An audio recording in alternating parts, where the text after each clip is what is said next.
माजी की नामवर अदाकारा निच्छो बेगम बेटी साहिबा से मुलाकात करके आपदीदा हो गई। अदाकारा निच्छो बेगम ने अपने ऑफिशियल यूट्यूब चैनल पर वीडियो शेयर की, जिसमें उन्होंने बताया है कि साहिबा ईद के लिए लाहौर वापस आई है और इफ्तारी के लिए वो मुझसे मिलने आई। निच्छो बेगम बेटी साहिबा से मिलते हुए जज्बाती हो गई और कहने लगी कि मैं आपके पास बैठकर आपको थामूंगी ताकि आप मुझे छोड़कर ना जाएं, क्योंकि मैंने जो तन्हाई और जुदाई बर्दाश्त की है मैं उसे दोबारा बर्दाश्त नहीं करना चाहती। उन्होंने कहा कि तुम लाहौर से जाती हो मगर मेरे दिल में हमेशा रहती हो। साहिबा आज मेरे साथ इफ्तारी के लिए वापस आई हैं तो मैं खुश हूँ, ये खुशी के आंसू हैं।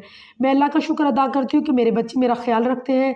उनकी तवज्जो और मोहब्बत की वजह से ही मैं इतनी खुश और हम सब इकट्ठे हैं। साहिबा ने बचपन के दिनों को याद करते हुए बताया कि वालिदा ने हमेशा मेरी भरपूर देखभाल की। निच्छो बेगम ने इस मौका पर साहिबा की अदाकारी की तारीफ़ की। वाज़ेह है कि रवां साल जनवरी में निच्छो बेगम और साहिबा के दरमियान कुछ अरसे की दूरी हुई, बाद में दोबारा मुलाकात हुई थी। ताहम कराची में मसरूफ़ शूटिंग के शेड्यूल के बाद साहिबा अपनी वालिदा से बार बार मुलाकात नहीं कर पा रही थी।